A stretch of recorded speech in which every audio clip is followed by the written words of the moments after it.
რაც უფრო ხშია, სანატრელია უფრო. ეროსი მანჯგალაძეს სიტყვები არ დამოწოდება. ფეხსაცმელი რომ მოუჭერს მსახიობს ფეხზე, შეიძლება ტექსტი დაავიწყდეს. 83 წლის კაცი ვარ, დღემდე ეს სიტყვები არ მომეწოდება.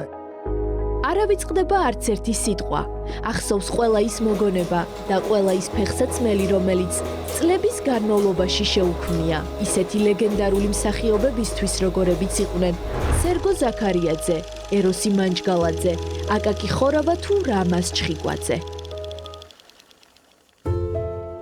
ეს არის აკაკი ხორავას ოთელოს ჩექმები. გულედან სუნდოდა ჩაცმა კავკასიური ცაცეს წრეში, მე აუგზალე, მეთქი ეს არის ისტორიული ფეხსაცმელი. ამის გაფუჭება არ შეიძლება, ეს უნდა ინახებოდეს სახლ-მუზეუმში.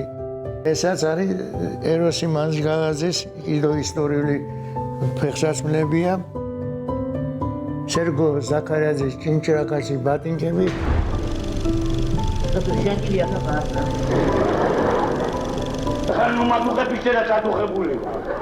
1966 წლიდან მოყოლებული დღემდე რუსთაველის თეატრის სცენაზე არ დადგმულა არც ერთი სპექტაკლი აშოტ მათეოსიანის ფეხსაცმლის გარეშე. მისთვის სახლიც და ოჯახიც სწორედ რუსთაველის თეატრია და ასე იყო მისი ოჯახის წევრებისთვისაც.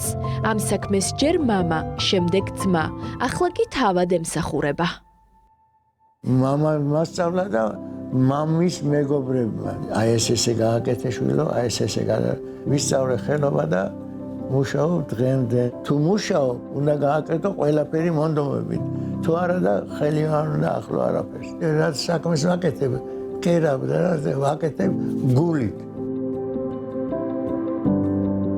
ყველა ის ფეხსაცმელი, რომელიც რუსთაველის თეატრის კოლორით მეწახეს, ამ დრომდე შეუკერავს, მისთვის ძალიან ძვირფასია. შეიძლება ითქვას, რომ მათ შვილივით უვლის და უფრთხილდება. ნაწილი მუზეუმში ინახება, თითოეულს კი თავისი ისტორიაც აქვს, რომელსაც ახლა დიდი სიყვარულით და იუმორით იხსენებს.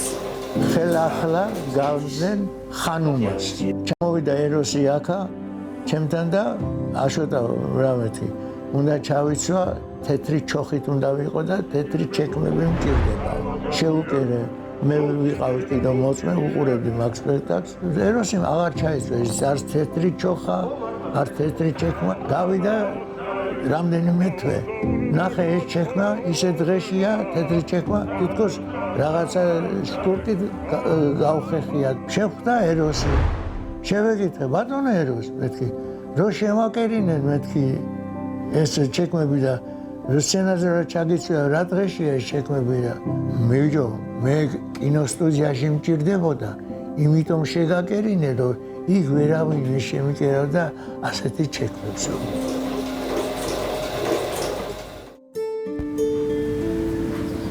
კაპრიზი იყო ძალიან ედიშერ მაღალაშვილი და შეუკერე ჩექმები, ჯარისკაცის ჩექმები. ეს რა შემიკერა, მეთქი ედიშერ მეთქი. გაგიწელა, გავწელე, მოვიდა მეორე და ეს რა გამიკეთე, ბიჭო, ეს მეზობლების შესახლებიანში და მე. კარგი, მე ედიშერ დატოვე, მეთქი, ხვალ მოდი, შევავიწრო, არაფერი არ შევავიწროვე. დავასველე, დავფინე იატაკზე და ეს ტყავი ჯდება რა. აი ეს კარგია, ედიშერ, ეგრე იყო მეთქი და შენ კი არ მოგწონდა მაშინ. აშოტ მათეოსიანს ფეხსაცმელები ოპერისა და ბალეტის თეატრის მსახიობებისთვისაც შეუკერავს. გვიყვება, რომ ბევრჯერ ეს ერთ დღეშიც კი გაუკეთებია. უნდა ჩამოსულიყო მსახიობი. დირექცია მოვიდა და მითხრა, ამ ზომის ესე უნდა შეკერო ერთ დღეში. ღამე დავრჩი, ირო ჩაიცვა, ძალიან მოეწონა.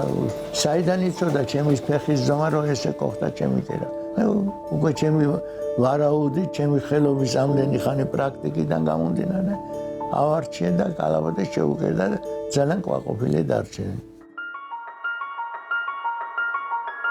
ახლა 83 წლისაა, თუმცა ასაკის მიუხედავად, როგორც ადრე, ახლაც იმავე შემართებით და ენთუზიაზმით მუშაობს და მის მიერ შეკერილ ფეხსაცმელზე მსახიობების შეფასებასაც დღემდე დიდი ინტერესით ელოდება. მამა ჩემი ძახდა, რომ თეატრის სცენის მტვერის ვინც უსუნებს, ის თეატრს არ მოცილდება. ის სიკვდილამდე უნდა იყოს თეატრში.